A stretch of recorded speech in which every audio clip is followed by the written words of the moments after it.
Hi. So we are going to talk about the pigeonhole principle. This is video number 9 for our combinatorics series.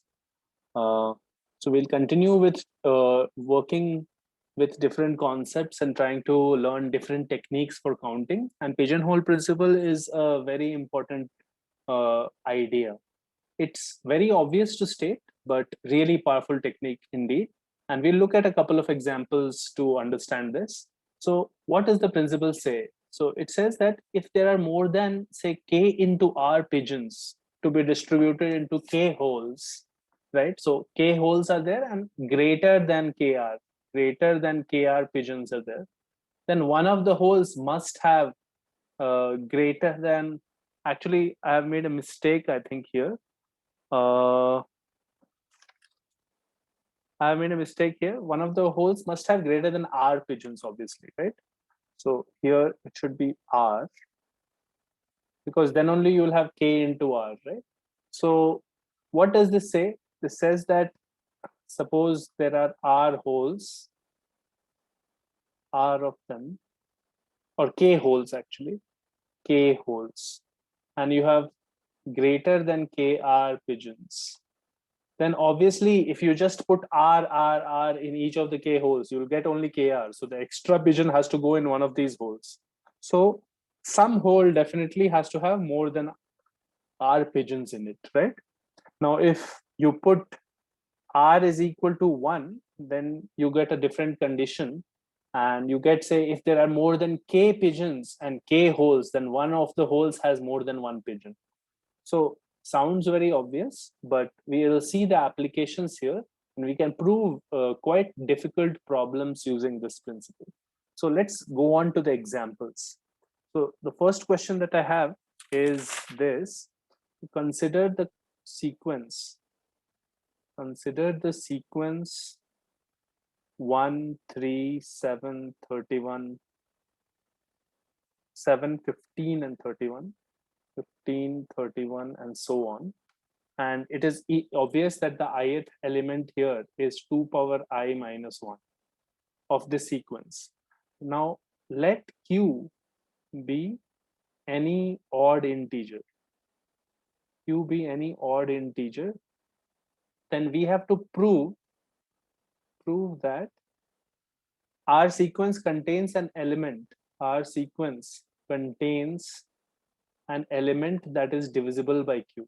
Contains an element that is divisible by q. Now, how do we go about doing this? This is a very powerful statement. If you realize q could be any odd integer, so q could be 345, right? And what we have to prove is there is a term in this sequence which is divisible by 345, right? Or q could be 1, 2, 3, 4, 5. There is a term in this sequence that is divisible by 1, 2, 3, 4, 5, right? So that is a very general statement that we are trying to prove. So how do we approach this? So first what we do is we consider the first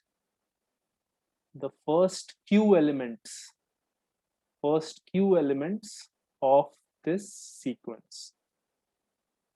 Consider the first q elements of this sequence, and there are two cases. Case one is trivial. Case one is look at all of the first q elements and see if any of those numbers are divisible by q, right? So first q elements of this sequence will be 1, 3, 7, so on till 2 power q minus 1. Check all of these numbers and check if any one of them is divisible by q. So if any one of them is divisible by q, then the problem is already solved, right? You have already got it. So that is a trivial case. Then we are done. But we have to prove in the other case. Case 2 is the real case that we have to prove, where none of the first q elements is divisible by q, right? So okay, so if none of the first q elements is divisible by q, then what we can think of is all of these q elements are such that they will give some remainder when you divide by q, right?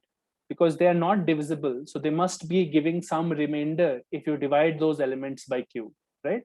So what are the possible values of the remainders? What are the possible remainder values?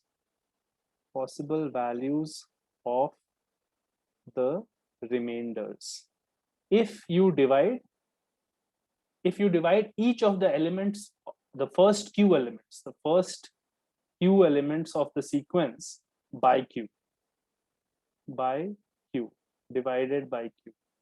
So you will realize that anytime you divide any integer by q, the remainders can be from 0, 1, 2 till q minus 1, right? However, we have already assumed in case 2 that none of the first q elements is divisible by q, right? So therefore 0 cannot be a remainder. So how many possible remainders are there?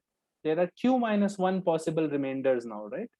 So there are q minus 1 remainders and q numbers in that sequence. So that just means that there are fewer holes and more pigeons, right? Numbers are pigeons, remainders are holes.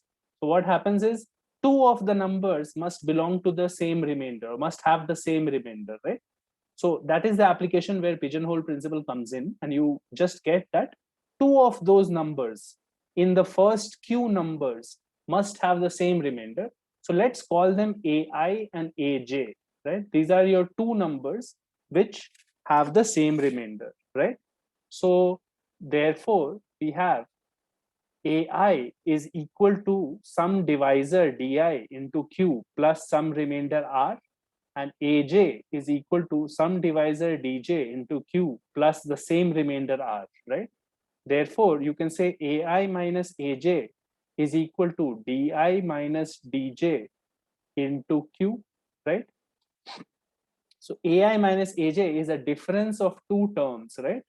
This is equal to di minus dj into q. So we know that ai minus aj is divisible by q, is divisible by q.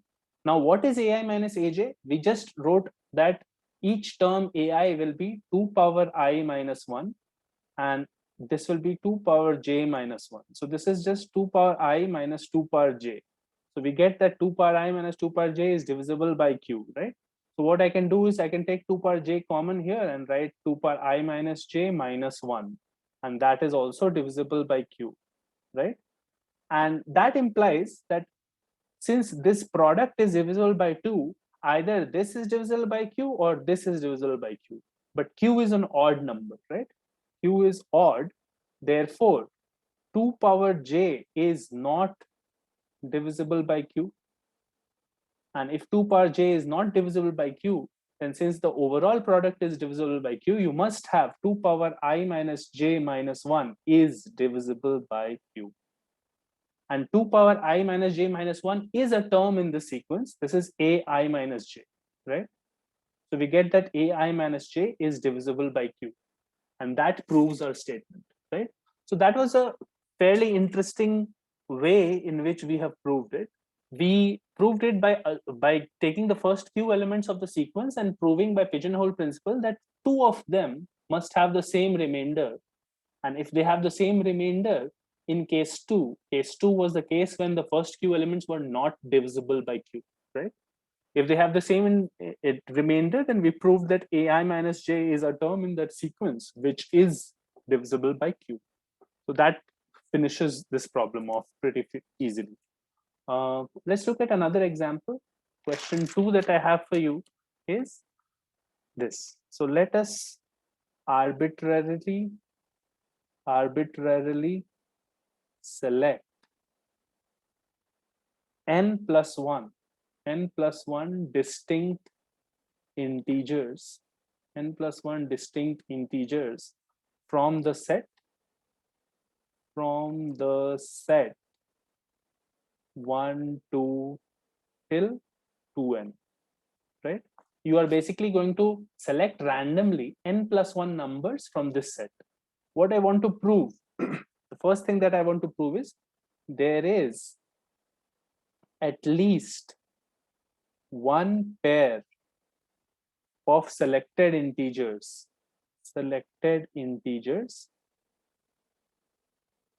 whose sum is equal to 2n plus 1. 2n plus 1. So let's do the first part first, and then we'll come to the second part of the question. So what is this question saying? It's saying that we have 2n numbers, out of which you select n plus 1. You have to prove that there is at least one pair of selected integers whose sum is 2n plus 1, right? Now, how do we do that? So what we can do is we can divide the set of 2n numbers, these 2n numbers, into n subsets of 2 numbers each. And these are all disjoint subsets. So I can create n different subsets and partition these 2n number set into such n subsets. Now, how do I construct the subsets? Let's construct it like this. Let's say the first subset is this, the second subset is this, the third subset is this. So you get the pattern here. I am creating any number I, and I will do 2n plus 1 minus I is the next number. So I can go from 1 to n, right? So basically what I've taken is I have created two elements in n different sets, right? These are my subsets. Now, what is special about these subsets? Every subset is adding up to 2n plus 1, right? Every subset is adding up to 2n plus 1. The last subset here will basically be n and 2n plus 1 minus n, so n plus 1. This is my last subset, right? Now, why does this immediately solve the problem? Now, think about what you have to do. You have to arbitrarily select n plus 1 integers from this set, right? Now, n plus 1 integers have to be selected, and you have, let's say, n subsets like this. You have grouped them like this, n subsets. So there are more pigeons and fewer holes, right? N holes and n plus 1 integers to be selected, right? So by pigeonhole principle, at least two of those have to come from the same set. At least two of those integers must come from the same subset here, right? Same subset. Because there are n subsets and n plus 1 integers. So as soon as you have two of them coming from the same subset, the way we have constructed the subset ensures that those two, if you add, you will get 2n plus 1, right? So we have proved that there is at least one pair of selected integers whose sum is 2n plus 1. So notice that if you don't use pigeonhole here, no, it will become quite hard. There's no normal, obvious way to do this without pigeonhole principle. Now, let's go to the second part of this question. The second part of the question is very similar. We have to prove that there is at least one pair of selected integers whose difference is n. Okay, so it's the same question. You have total integers are 2n, and you have to select arbitrarily n plus 1 out of them. Now I will do it by the same exact approach, but I will construct the subsets differently. So I'll create n subsets because I have to select n plus 1 integers, right? So n subsets, the subsets will be like this: 1, n minus 1, and difference is supposed to be this, so n plus 1, and then 2, n plus 2. All the subsets will have difference is equal to n. So basically the subsets are such that it is I, n plus I. So basically the last subset will be n and 2n, right? And again, the same method works. Because you have n such subsets, you have to select n plus 1 integers. So two of them will lie in the same subset. And as soon as two of them lie in the same subset, every subset, the difference is n, right? So this also solves the problem fairly straightforward, in a fairly straightforward manner. So I hope you are understanding how you can solve so many different types of problems using pigeonhole principle, right? So we'll look at one last question, which is also very interesting before we end this video. This question is saying a chess tournament has n participants,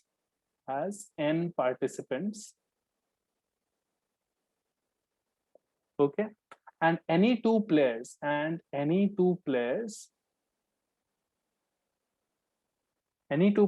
play one game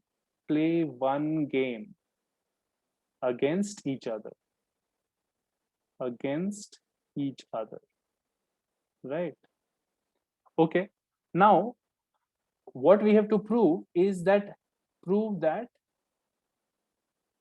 at any given point of time,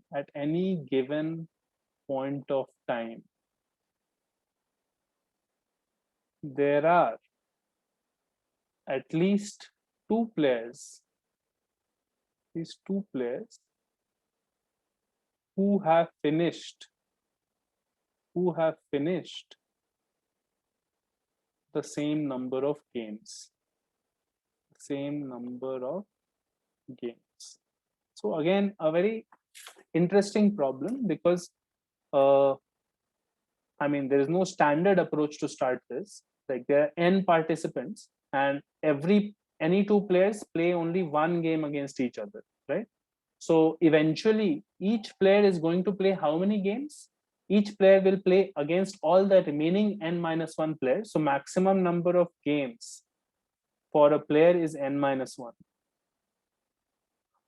right? He will start off with playing his first game, and then he will go on till he plays n-1 games. So that is what is supposed to happen in this tournament. And now the question is saying that at any point of time, you have to prove that there are at least two players who have finished the same number of games, right? So basically the tournament has started and somebody just comes in and he stops the clock and he says that let's see how many games everyone has finished. And if you check that number, you have to prove that there are two people who have finished the same number of games, right? So again, slightly weird. So each player, if you think about it, each player can finish at any point of time. How many games can you possibly finish? You can finish 0, 1, 2, till you can finish n-1 games, right? n-1 is the maximum number of games you could have finished, right? Now, at first glance, it looks like how many games can be finished here? The total number of possibilities here is n possible values, right? And since you have n players, then how will you apply pigeonhole principle, right? In pigeonhole principle, you are supposed to have n+1 players and n possible values. Only then you will have two players with the same value, right? But here, each player can actually finish 0, 1, 2 till n-1 games, right? But we have to use a key insight here at this point, that players obviously play against each other. So if you think about it, if there is a player who has finished n-1 games, that means that he has played against all opponents. No, he has played against all opponents. That means that there cannot be another player who has finished only 0 games, right? Like, if someone has finished n-1 games, he has already played against everyone and finished his games with everyone. So there cannot be a player who has finished 0 games, then player who has not finished a single game, who has finished 0 games.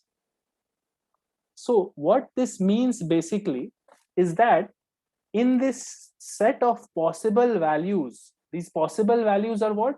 How many games has each person finished, right? In this set of possible values, 0 and n-1 cannot exist together. So it is either going to be one player has finished 0 games, or it is going to be one player has finished n-1 games.